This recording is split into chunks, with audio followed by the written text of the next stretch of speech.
Hello class 11 students, this is your biology teacher Agrim Rawat. So we have been doing chapter number 8, cell, the unit of life. So in this we have been talking about the eukaryotic cell. Now the organelle that turn is the cilia and flagella. Cilia और flagella क्या होता है ये cilia और flagella? It is something hair like growth. ये कुछ hair like growths होती हैं, जैसे कि हमने इनके बारे में पहले भी कुछ चीज़ें पढ़ रखी हैं. So like this is a body, a lower animal body, a hair like structure that is present on its body, it is cilia. Okay, और कुछ होते हैं जिनकी बॉडी में एक लंबा सा हेयर लाइक स्ट्रक्चर प्रेजेंट होता है, ये होते हैं फ्लैजेला. इसमें एक से दो, चार भी हो सकते हैं, ये थोड़ा से लंबे होते हैं. And these are for some functions, ये किसी कुछ पर्टिकुलर फंक्शंस के लिए हैं. जैसे अगर हम सीलिया की बात करें तो सीलिया और लाइक ओर्स क्या होते हैं, जैसे बोट होती है ना, बोट का चप्पू होता है. ठीक है, बोट में आपका एक चप्पू होता है ना, जिससे आप जो नदी का पानी है उससे पीछे धकेलते हैं तो आपकी बोट आगे की साइड खिसक सकती है. तो सीलिया भी कुछ इसी तरीके से चप्पू की तरह काम करता है बोट के.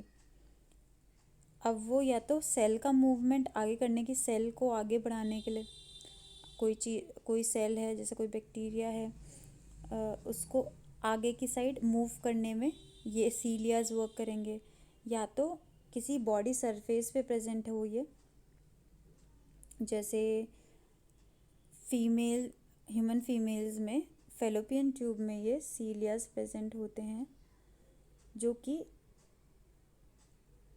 एग को आगे तरफ मूव करने में मदद करते हैं. और हमारी और भी बॉडी पार्ट्स में ये सीलिया प्रेजेंट होते हैं, जो बॉडी फ्लूइड को आगे की तरफ धक्का मारने का काम करते हैं. ठीक है, फ्लैजेला मैंने आपको बता दिया, ये कंपैरेटिवली लंबे होते हैं और ये भी सेल मूवमेंट में काम करते हैं. ये आपके मूव करवाएंगे किसी सेल को. ठीक है, तो हमने फ्लैजेला के बारे में प्रोकैरियोटिक सेल में भी पढ़ा था, प्रोकैरियोटिक बैक्टीरियाज वगैरह में पढ़ा था हमने कि वहाँ पे भी फ्लैजेला होते हैं. बट प्रोकैरियोटिक फ्लैजेला और यूकैरियोटिक फ्लैजेला डिफरेंट होते हैं. ठीक है, वहाँ पे हमने जैसे स्ट्रक्चर देखा था प्रोकैरियोटिक सेल में फ्लैजेला का, वैसा सेम टू सेम स्ट्रक्चर यहाँ पे प्रेजेंट नहीं होगा. यहाँ पे थोड़ा सा एडवांस होगा वो. ठीक है, तो हम उसके बारे में देखेंगे. पहले से रब कर देते हैं so that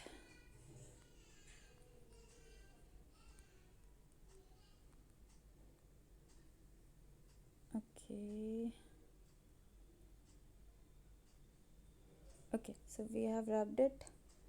Now we are going to see the structure of the cilia and flagella.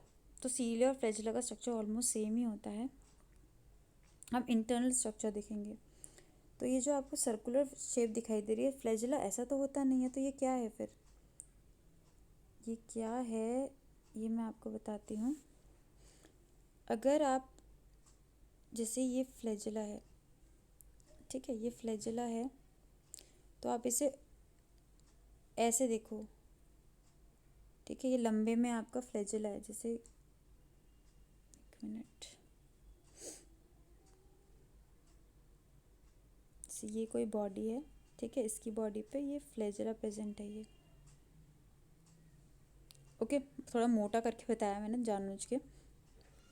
तो अगर आप इस फ्लैजेला को अकेले लो, अब हम इसकी बॉडी को हटा देते हैं, इसके फ्लैजेला को अकेले लेते हैं और इसको ऊपर से इसका पीस कट करते हैं. ठीक है, इतना हिस्सा कट कर लेते हैं और हम ऊपर से देखेंगे. अभी तो हम साइड से देख रहे हैं तो ये लंबा सा दिखाई दे रहा है. अगर जब हम ऊपर से देखेंगे तो आपको कैसे दिखाएगा, सर्कुलर दिखाई देगा ऐसे, जैसे कि यहाँ पिक्चर में दिखा रखा है. ठीक है, अब आपको ये डायग्राम समझ आएगा. ओके, सो इसे समझते हैं.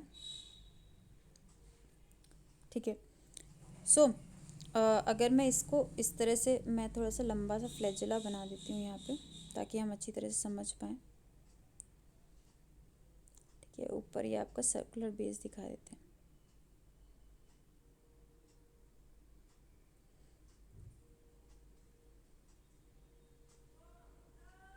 ओके, ये हमारा फ्लैजेला है, थोड़ा मोटा सा जानू से दिखाया ताकि आपको समझ आ जाए। ठीक है, तो ये जो आपका, अगर आप सीलिया को या फ्लैजेला को आप इलेक्ट्रॉन माइक्रोस्कोप के अंदर देखेंगे तो कुछ इस तरह का आपको दिखाई देगा। ठीक है, इसी को हमने यहाँ पे डायग्राम के तौर पे बना दिया, ये माइक्रोस्कोपिक व्यू है इसका। ठीक है, इसको अच्छी तरह से हमने यहाँ पे दिखाया है। अब होता क्या है इसमें, ये जो बाहर की लेयर है, ये ग्रीन आपको दिखाई दे रहा है, this is the plasma membrane that is covering the whole cilia और फ्लैजेला। सीलिया और फ्लैजेला को बाहर से प्लाज्मा मेम्ब्रेन ही कवर करके रहेगा। ये भी एक सेल है। ठीक है, तो आपकी प्लाज्मा मेम्ब्रेन से कवर्ड रहेगा। ओके, इसके अंदर का जो पार्ट है उसे हम कहते हैं एक्सोनीम। ठीक है, अभी हम एक्सोनीम के बारे में भी पढ़ेंगे। उससे पहले हम देखते हैं ये जो आपके सर्कल्स दिखा रखे हैं यहाँ पे, है ना, ये क्या है। अगर आप लंबे में देखोगे तो ऐसे करके सर्कल्स बने हुए हैं। ठीक है, अगर मैं इन्हें ऐसे बनाऊँ, ठीक है, ये कुछ इस तरह से हैं, थोड़ा सा खराब से बन गए हैं।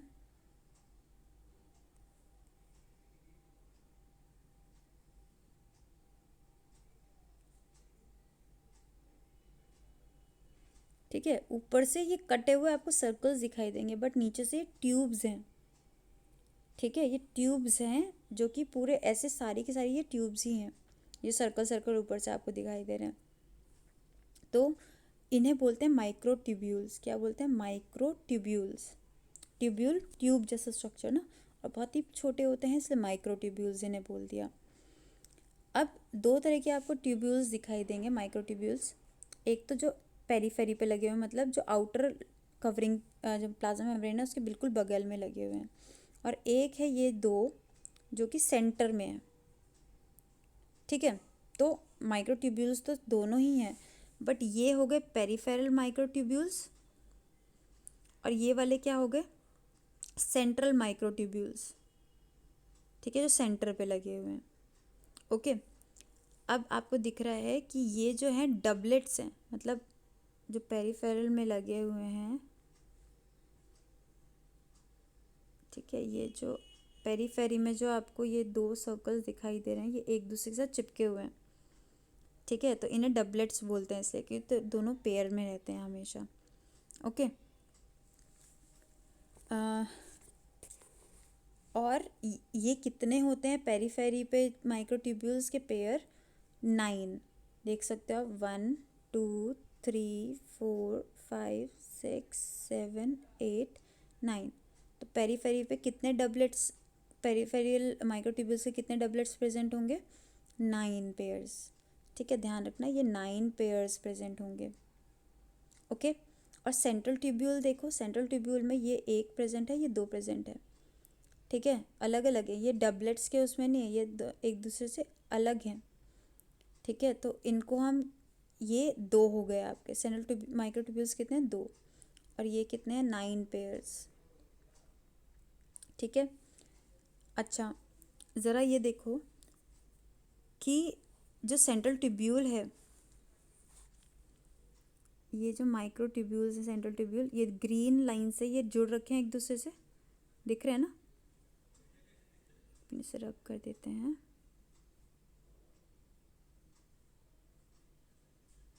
ठीक है, तो यहाँ हमें दिख रहा है ये ग्रीन लाइन से ये एक दूसरे से अटैच्ड है माइक्रोट्यूब्यूल्स, जो सेंट्रल माइक्रोट्यूब्यूल्स हैं।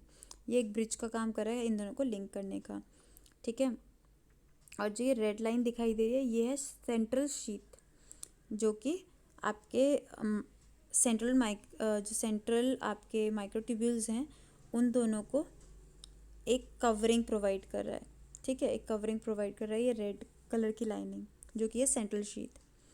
ठीक है, अब आप देखिए ज़रा, ये जो डबलेट्स प्रेजेंट है पेरीफेरी में, इनमें भी बीच बीच में अगर आप माइक्रोस्कोपिकली थोड़ा सा देखोगे, थोड़ा सा आपको जूम करके दिखा देती हूँ,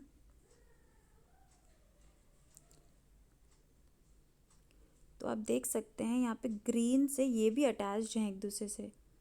ठीक है, तो ये जो 9 पेयर्स पेरीफेरल माइक्रोट्यूब्यूल्स हैं, ये भी एक दूसरे से कनेक्टेड हैं, आप देख रहे हैं ना? ठीक है, इन्हें इंटर डबलेट ब्रिज कहते हैं, जो डबलेट्स को एक दूसरे से जोड़ रहे हैं। ठीक है। ओके, अब एक और चीज़ देखिए, ये आपको स्पोक्स से निकलते हुए दिखाई दे रहे हैं, ये ब्लू कलर के, ये दिखाई दे रहा है आपको, ये आपको हर किसी में दिखाई देंगे, हर डबलेट में से एक के पास आपको ये दिखाई देगा। ये हैं रेडियल स्पोक्स, इन्हें क्या कहते हैं, रेडियल स्पोक्स। ठीक है, रेडियल स्पोक्स का काम क्या है, ये जो सेंट्रल शीथ है ना रेड कलर की, इससे जॉइन करके रखना। ये माइक्रोट्यूब्यूल्स, जो पेरिफेरल माइक्रोट्यूब्यूल्स हैं, इनको कनेक्टेड, इनसे कनेक्टेड रखेंगे। ठीक है, तो आपके ये अलग अलग पार्ट्स हो गए, सीलिया या फिर आप बोलें फ्लैजुला, दोनों में ही आपके ये काम करते हैं। ठीक है, थोड़ा सा जूम आउट कर देती हूँ मैं,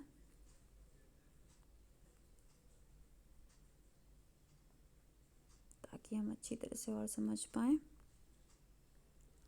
ठीक है, ओके, तो इसे जूम कर देते हैं, दोबारा से हम इसका ज़रा स्ट्रक्चर देख लेते हैं।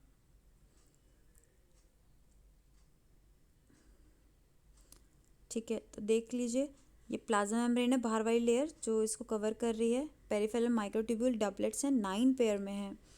ठीक है, और इनके बीच में इंटर डबलेट ब्रिजेस प्रेजेंट है हर डबलेट के बीच में। फिर आपके पास सेंट्रल माइक्रोट्यूब्यूल्स हैं 2, जो कि एक दूसरे से ब्रिज से कनेक्टेड हैं। ठीक है, ये होगी रेड शीट, जो कि सेंट्रल माइक्रोट्यूब्यूल्स को अटैच, मतलब एक इनक्लोजमेंट दे रही है, एक कवरिंग दे रही है। ठीक है, और यहाँ पे देखिए, ये हैं रेडियल स्पोक्स। ठीक है, रेडियल स्पोक्स का क्या काम है, ये पेरिफेरल माइक्रोट्यूब्यूल्स के डबलेट्स को जॉइंट रखते हैं सेंट्रल शीथ से। ठीक है, तो ये सारे हो गए। अब मैं एक और चीज़ आपको बताती हूँ, अभी हमने इससे पहले देखा था एक्सोनीम। ठीक है, एक्सोनीम हमने देखा था, इसे ज़रा रब कर देते हैं। ठीक है, तो एक्सोनीम क्या है, ये जो कोर है आपका, जो अंदर के पार्ट, ये सारे पार्ट्स हैं, ये सब मिलकर आपके क्या बनाते हैं, एक्सोनीम। जो सेंट्रल माइक्रोट्यूब्यूल है, जो बेस बना रहा है, एक अंदर का बेस बना रहा है, ठीक है, वो है एक्सोनीम। ठीक है, आपको समझ आ रही है। ये माइक्रोट्यूब्यूल्स एक तरह से जैसे घर बनाते हुए, अगर आपने घर बनते हुए देखा होगा, तो वहाँ पे सरियों के कॉलम्स बनते हैं, वो एक सपोर्ट देते हैं पूरे पूरे घर को। वैसे ही ये भी जो माइक्रोट्यूब्यूल्स हैं, ये भी एक सपोर्ट स्ट्रक्चर एक तरह से बनाते हैं सीलिया या फ्लैजुला के अंदर। ठीक है, तो इस तरीके का आपका सीलिया और फ्लैजुला का स्ट्रक्चर रहता है। और एक और चीज़, कि ये जो माइक्रोट्यूब्यूल्स हैं ना, इनके पेयर्स को, इसको हम बोलते हैं 9+2 एरे। 9+2 एरे क्यों, क्योंकि 9 पेयर्स हैं आपके पेरिफेरल माइक्रोट्यूब्यूल्स के, और 2 क्या हैं, सेंट्रल माइक्रोट्यूब्यूल्स हैं। ठीक है, इसलिए 9+2 एरे भी कहा जाता है, इनको रेफ़र किया जाता है। ठीक है, और आगे हम एक स्ट्रक्चर पढ़ने वाले हैं सेंट्रियोल का। ठीक है, तो सेंट्रियोल जो है वो बेस बनाता है हमेशा सीलिया या फ्लैजुला का। जैसे आपने देखा था ना, प्रोकैरियोटिक बैक्टीरियाज में जो फ्लैजुला प्रेजेंट होता है, उसकी एक बेसल बॉडी होती है। ठीक है, एक बेस तो चाहिए, एक नींव तो चाहिए ना किसी भी चीज़ की, जहाँ से वो अटैच रहेगा। तो सीलिया और फ्लैजुला भी सेंट्रियोल से निकलते हैं। तो बेस क्या है, सेंट्रियोल, जहाँ से ये आपकी सीलिया या फ्लैजुला बन रहे हैं। ठीक है, तो ये आपका सब यहाँ पे दे भी रखा है आपको। Okay, I hope you have understood this. Thank you.